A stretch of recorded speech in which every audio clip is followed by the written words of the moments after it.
na ang latest, kaya tumutok ka na, dali. Eto na nga! Eto na ang mga marites, kaya i-chika mo na, dali. Eto na ang latest! La la la la la la la, i-chika mo na, dali. Eto na ang latest! La la la la la la la, i-chika mo na, dali. Eto na ang latest! Hello mga ka-amdi, dito po ang inyong mga lingkod. Ito po si Mama Lai. Ito po si Lita Jen. At ito naman po si Papa O na sinisipon pa rin hanggang ngayon. At ano pa nga ba ang lagi niyong inihirit sa amin? Ay! Kaya i-chika mo na, dali. La la la la la la la la, ichichika na namin dali. Ayan. Oh, Diyos ko, ganda ng kilay ko talaga. Skin Art Manila yan, ano? Diba? Diba? Lakado eh, oo. Oo, Diyos ko. Kasi samahan mo pa ng LV Skin Beauty and Wellness. Diba? Tsaka ng Gorgeous Smile Dental Clinic. Eh, paano na, diba? Oo, diba? Hindi mo pa kinumpleto. Bakit? Suot mo na yung salamin mo. Ay, naku, sasabihin naman nila, ay, alam ko yan, Ideal Vision yan. Ay, oo, diba? Nag-glare kasi kaya mamaya ko Oo. susuotin to pag Diba? nagpapasa ako. Oo, Diyos ko, ang aga ng bante. Oo. Ay, kakabig mo talaga si Vice ganda, no? Dito? Nung bata-bata si Vice. Ah, talaga? Oo. Nung bata-bata si Vice. Ito naman, batak-batak. Ayun! Bumabatak yan eh. Hoy, naku, Envy. Baka maniwala yung mga tao. Oh, yeah. Nagpapabata. Yes. In fairness, patuloy pa rin ng mga kasamahan sa industriya na nagpapahayag ng kanilang silakbo ng damdamin tungkol sa nangyaring korupsyon sa Pilipinas. Yes. Oo. Huwag tayong titigil hanggat hindi tumitigil ang korupsyon. Ganun lang kasimple, no?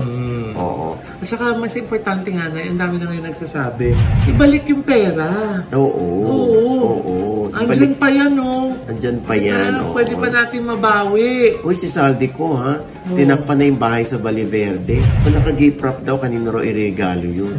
Oo. Baka siguro ayaw nilang mapansin na yun nga yung bahay ni Zaldi ko. Kasi, siyempre, ang mga unang marites dyan, yung mga nakatira doon, yung mga kapitbahay. O kaya pinopost nila. O, ayan, maandar ang bahay, diba? Ayan daw ang bahay sa Valiverde 6. Ano ba yan? Ay, nako. Diba, yung nauna rito, yung kay Martin Romualdez sa Forbes Park naman, tinaasa na yung bakod. Oo, apparently. Oo. Alam mo, sa totoo lang, no, kumbaga ay wala naman tayong mini-mention in particular, no? Yung mga tatakbo sa eleksyon, tatakbo sa posisyon, ha? Lagi nyo tatandaan, kahit under the table nyo yan, or kahit paano yung ginawa ninyo, basta illegal, pwedeng hindi ngayon niya sisingaw, next week hindi sisingaw, next week hindi sisingaw, balang araw sisingaw yan. Diyos ko, anong mukhang iharap natin sa, huwag na sa ibang tao sa sarili na lang nating mga anak. O, ayun natin, di ba? Yung mga anak yung nagta-travel, bumibili ng mga mamahaling bag. O, di ba? Tapos sa iba, nagpapanggap na huwag na raw i-bash dahil nagkaka-mental health issue na raw yung bata. Pero, pupunta ng Europe. Kasi yan na naman nila mag-heal ng anxiety. Diba? Oo. Kakaloka. Katulad si Jex. Imagine mo, pwedeng maging nepo baby yan si Jex. Talaga? Oo, tinan mo naman ang bihis niya. Oo, oo. Diba? Mga fancy. Hindi ko, fancy lang talaga. Fancy lang. Oo, diba? Pero hindi nga, tama naman. Kailangan may accountability, di ba? Oo, tama yan. Kailangan may accountability at saka yung mga pwede pa natin bawiin natin. Sayang pa din yun, ha? Oo. Ilang taon na yun, no? Gusto ko binabaha na yung mga kababayan ninyo. Talagang pang sarili nyo lang ang iniisip ninyo. Diyos ko, nakakaloka. Anyway, tuloy-tuloy pa rin tayo mamaloy, no? Baka sabihin naman, tama na yung baha-baha, tama na yung flood control project, tama na yung politika, mag-showbiz na lang kayo. Minsan parang, ano ba to? Showbiz lang ba kaya namin gawin? Yes. Diba? Kaya rin namin magbalita tungkol sa mga artista. Yes. Ay, showbiz nga yun. Ako naman, yes. Ha? Oo nga. Ay, naman talagang binabalita natin, Hindi, tsaka ang show business, gaya nga na sinabi natin, apektado din ang nangyayari sa gobyerno. Kaya naman, di ba, ang mga artista natin na mga malalaking taxpayer ang unang umaalma din, lalo na pag halimbawa ang pera na ng bayan pinag-uusapan. Imagine mo, pag taxpayer yung isang artista, nanggigigil siya. Di ba? Umpisa, natutuwa siya dahil ni-recognize siya ng BIR. Tapos, nalulungkot siya, naiinis siya, nagagalit siya kapag saan ba napupunta yung tax namin? Yung ganon, di ba? Kaya, ayan, magandang yung strength natin, kung paano labanan ng korupsyon. Samahan natin yung matitinong politiko. Yes. Para labanan itong korupsyon na ito. Di ba? Para maitama yung sinasabi ni Sarah Geronimo na bulok na sistema. Di ba? Oo. Tama. Di ba? Kung nabanggit mo si Sarah. Ayaw mo ba? Hindi, nabanggit mo lang Kaya sasabihin ko lang to ngayon. Ano? Pag ngayon nagsasalita daw siya tungkol sa korupsyon. Bakit daw dati nung hindi nabigyan ng prangkisang ABS-CBN, nananahimik siya? Sino ang tanong yan? Baka invento mo lang yan. Ayan daw, nabasa ko. Ayan kay Alan Jones. Diba? Okay, baka naman nagsalita rin naman si Sarah, no? Pero, ayan, mag-comment kayo dyan, baka naman may madukot kayo na sinabi ni Sarah. Let us know. Okay? Mahirap namang husgahan si Sarah. Baka naman meron siyang statement noon, hindi ba? Ako, alam ko talaga. Diyos ko, ako yung gigil na gigil, hindi ba? Hanggang ngayon naman. Oo. Nalulok ako kay Marcoleta. Ha? Oo. Nagtatanggol si si mga Diskaya dapat nabigyan ng proteksyon. Proteksyon! Akala ko payong? Gobyerno. Payong na may kasamang Rolls Royce. Ayan. Anyway, alam mo na may mga makapili sa sa mga politicians natin. Anyway, ayan si Papa P, Piolo Pascual. Di ba meron silang pelikula ni Kyle Echari? The Ride ba yun? Oo. Tapos nag-press con yata sila. Talaga? Hindi ka tayo na-invite dyan Kaya pala hindi mo natin alam yung nangyari. Sa premiere night. Yes! Dito kasi nagkaroon ng panayam kay Piolo. So, tinatanong siya tungkol kay Kyle, ganyan. Ayan, ang interview. Not just my mentor niya, best friend daw talaga. Actually, nung una, nung minsan magkasama kami sa Sagrado, sabi niya, Tol, okay lang ba if I say that you're my mentor? Niya sabi ko, Tol, hindi mo ka mentor. I'm here as your brother, as your best friend. Pero, yeah, if you wanna call me that. But you are your own person. He's very young, it's still a long way to go. But, I don't wanna call it that. Kasi parang, ang hirap naman nung pag nilagay mo sa utak mo na mentor ka, magtuturo ka. Ako, nag-aaral pa rin ako. I'm still a student, Hindi naman natatapos yung pag-aaral natin at pagiging estudyante sa craft natin. So, kung ano man yung nakikita nila, sana pulutin nila yung maganda and they learn from that and they go from it. Nandun ka doon nung time nung down na down. Because of the reason why I had so much respect for the kid, when that final scene was happening, was the day after his sister passed. So it was really a sensitive time in his life. It was really difficult because you have to control him because wala yung parents niya. As a responsible person, hindi sila mag-isa dito. So I made sure that he was okay, that he felt loved, that he felt like he had people around him to comfort him, to make sure na everything will be okay. It was just close to home for him because yung very sensitive in time na nangyari nung we were filming. So guide ka na. Wow. Your acting revelation para si Kyle.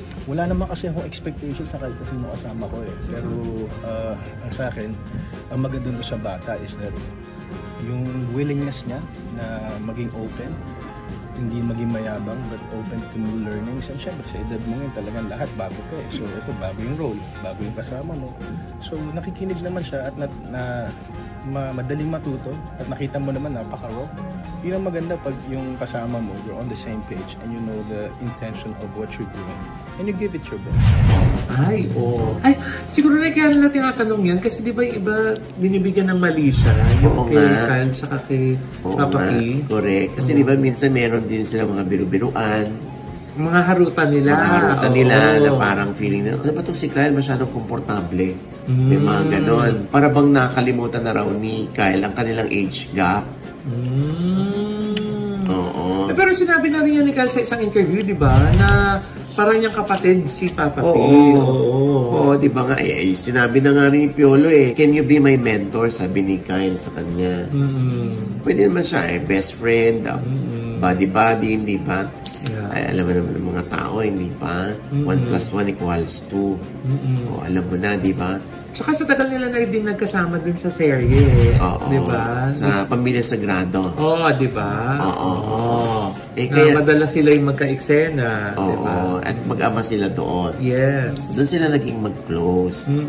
At saka during the time na yung nangungulila si Kyle kay Bella, yung kanyang kapatid, andun si Papa P. Correct. Parang anak na yan ni Papa P. Ano ba yan? Kakaloka kayo. Oo. Ay, nako. Ito na nga, di ba umatin tayo kagabi ng premiere ng The Ride. Yes. Itong kaganap.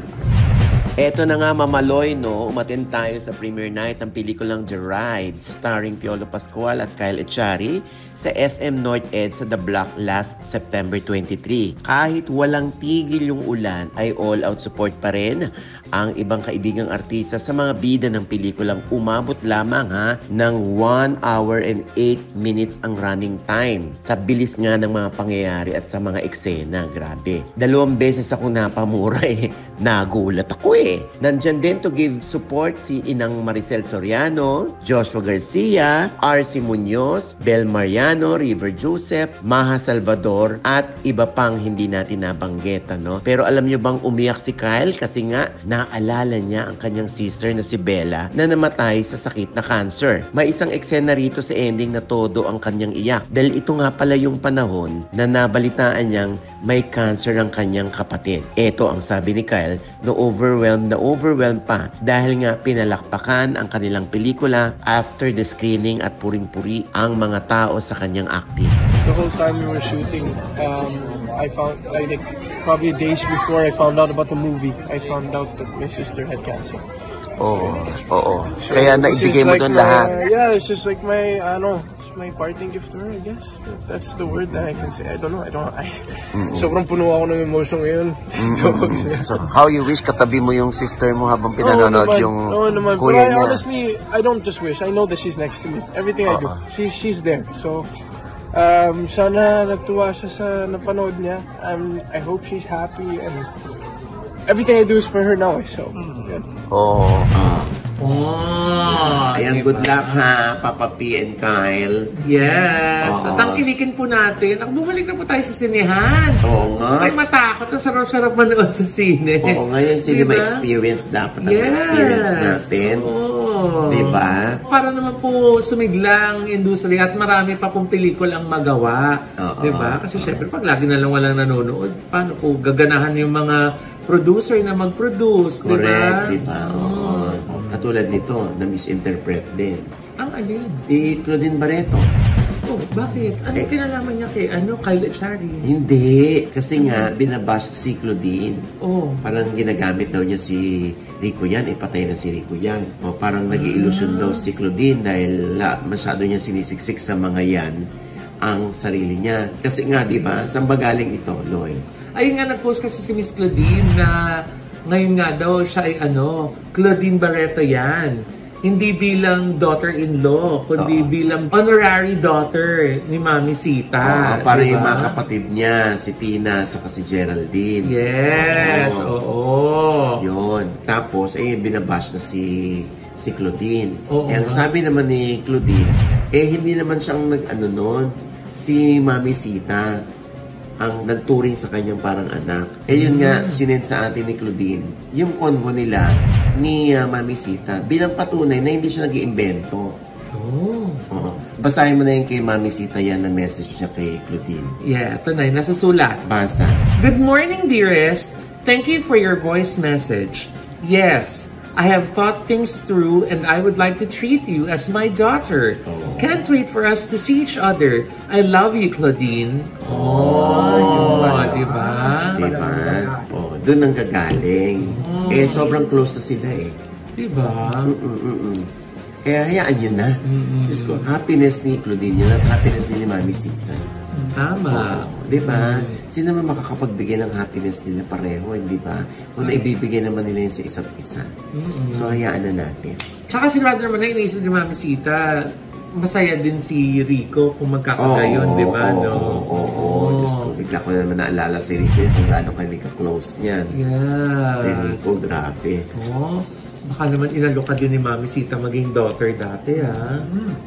Why na? Ha? Hoy, chika ko na si Mami Sita nung Rico yan days pa. Talaga? Oo, dahil sobrang close kami ni Rico. Diba? Sobra akong cry nun at gabi-gabi nandun ako sa Lasal. Yes. Karag-karag mo pa nga ako nun eh. Diba? Pupunta tayo dyan. Ay naku, nung doon na ibinurol si Rico. Diba? Hayaan na natin yun. Oo nga. Bigyan na natin kay Claudine at saka kay Mami Sita na rin. Diba? Kung ano man yung magandang relasyon na meron sila ngayon. Correct. Kung tinatrata man siya na daughter, edi congratulations! Yes, diba? Happy! Tama. Love, love, love lang, diba? Maidagdag lang natin, Mamaloy, ang ating pakikiramay kay Claudine Barreto sa pagyaon ng kanyang mahal na kuya na si Mito Barreto. At nasabi nga ni Claudine dati na nagkasamaan sila ng loob. Nagpapasalamat din si Claudine dahil naayos na ang kanilang problema. Yun na pala yung kanyang hudyat bilang pamamaalam. Ang aming pong pakikiramay. At ito pa isang balita, Loy. Ay, ano pa, Nay? Eto na nga, Nay. Nag-live si Miss Heart Evangelista sa kanyang Instagram account para ipahayag ang kanyang mga saloobin tungkol sa mga nangyayari sa mga nagdaang araw. Marami po kasing nambabash sa kanya at tinatawag siyang Nepo wife. Sabi nga ni Heart, she crumbles into pieces when people are going after her professional integrity kasi kinayod niya daw yon. Hindi raw siya iiyak or ma-upset kundi daw niya pinaghirapan for 27 years ang kanyang trabaho. Dahil sa kanyang pagtrabaho, as early as 4 a.m. may gising na siya and even missed the window on having a child because she's very workaholic. Sinabi din niya na hindi siya attend ng Fashion Week. Baka daw sa susunod na season na lamang. Pero sana daw ma-appreciate ng mga tao na hindi lang siya nakatambay sa bahay. Dahil she feels helpless na nasa bahay lang at hindi nagtatrabaho. And sinabi din niya na hindi siya yung tipo ng asawa na nakatanga lang sa bahay. Sinabi rin ni Heart na yung mga unboxing videos daw ay mga regalo sa kanya. And according to her, hindi daw niya yun binili. Binayaran siya para mag-unbox. Nakikipag-meeting na daw si Heart sa kanyang mga attorney and will take legal steps and sinabi niya, the page trolls will be running out of funds soon and I know all of you. Sa mga nagtatanong naman kung bakit wala siya sa rally, eto ang sagot ni Heart. People ask me about, oh, why weren't you in the rally? Why wasn't I in the rally? You think I don't want to be in the rally? You think I don't have a voice? You think I'm not frustrated? You think hindi ako napipikon? Pikon naman din ako bakit di ako Pinoy?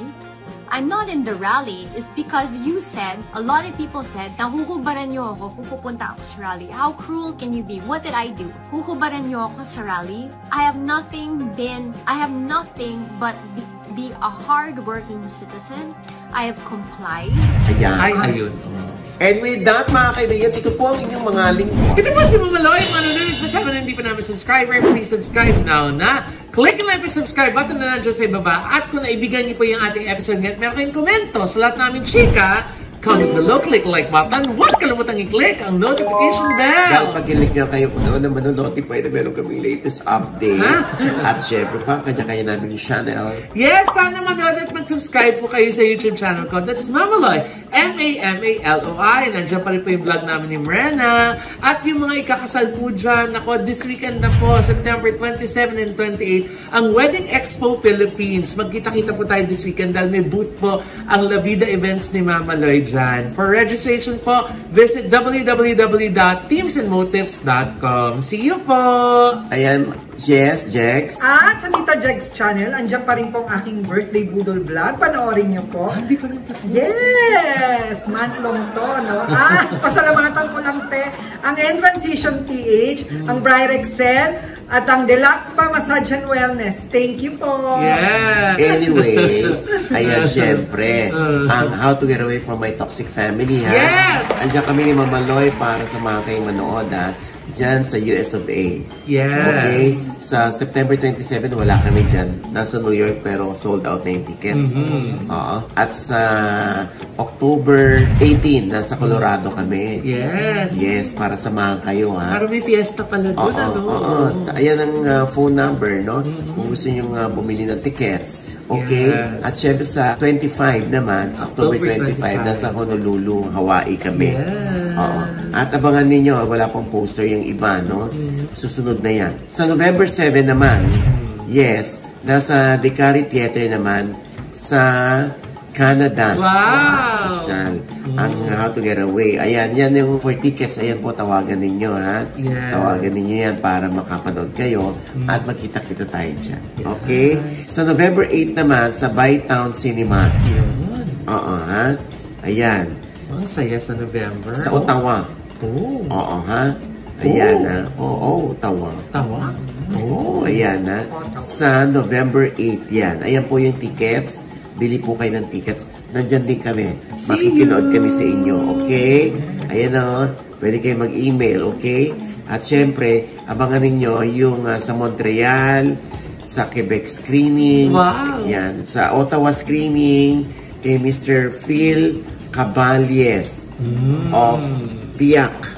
Yan, ha? At doon naman sa Montreal, thank you so much kay Miss Richelle Del Castillo of Flair Events Production. Ay, ayun. Oh. Ayan, ha? Inaayos pa namin yung Toronto, Calgary, Vancouver, Edmonton. Wow! Ayan, ha?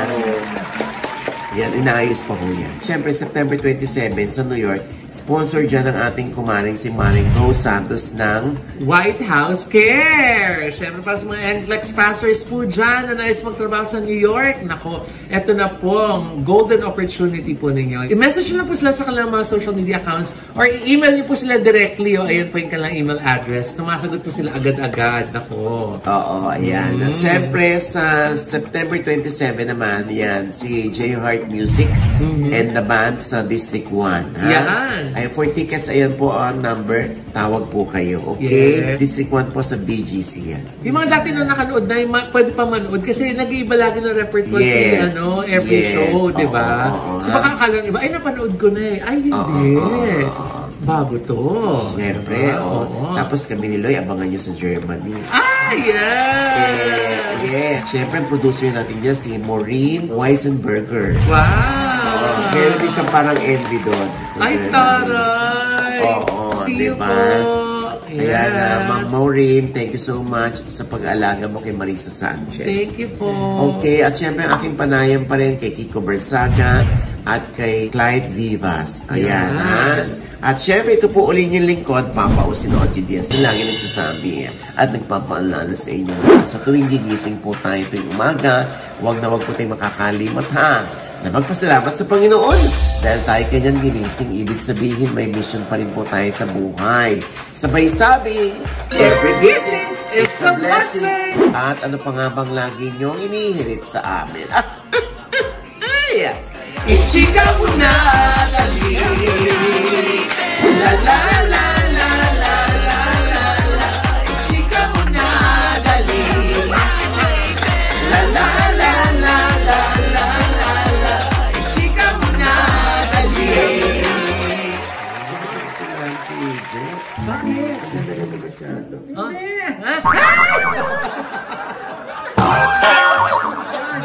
Walang singa dyan! Oo, pero parang may malapit.